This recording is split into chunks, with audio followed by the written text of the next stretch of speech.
Hello, my name is Jerry Garrettson, Tabea Law, and we're going to be talking about the green card, but we're going to be really focusing on the issue of intent. Let me go ahead and read this first. In the evening and morning were the fifth day.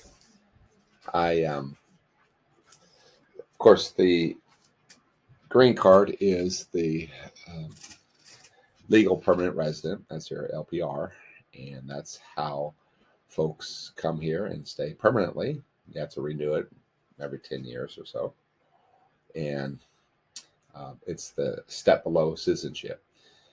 The uh, green card you can get it a number of ways. Family based is the most popular. Employment based, you can have your employer sponsor you for a green card.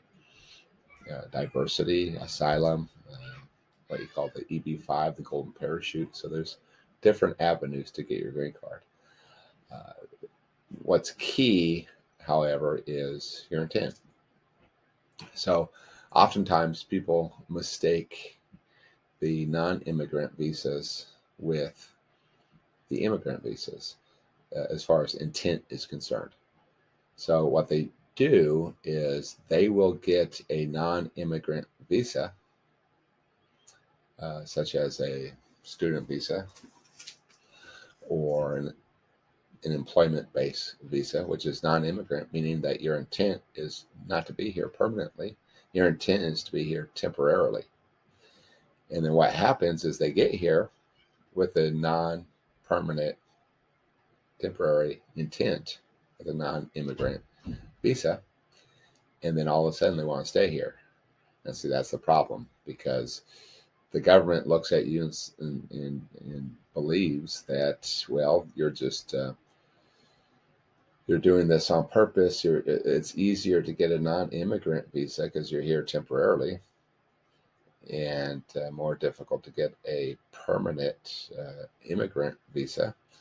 And so the government looks at it as if you are just cutting the corners or sneaking in, going in behind, because what you're doing is you're saying, yeah, sure, I'll come in on the easier non-immigrant visa, and then change my mind all of a sudden and want to stay here, and then try to do an adjustment of status to a permanent um, visa, an immigrant visa, and that's not allowed.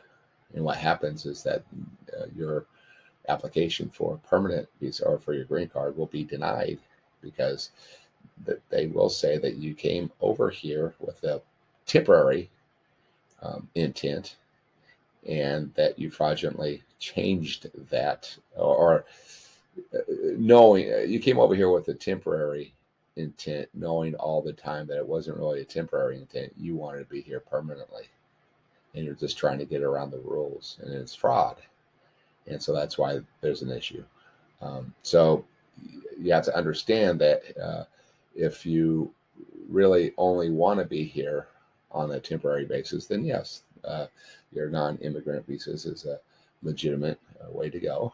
Um, and but if you don't, if you want to be here permanently, then you need to be upfront and honest about that.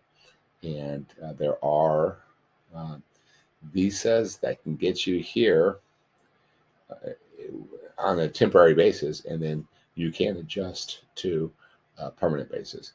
And it kind of gets around the intent scenario. The H-1B is a good example, um, and there's other ways of doing it. So, anyways, I think that's it for today, and we'll talk to you guys next time.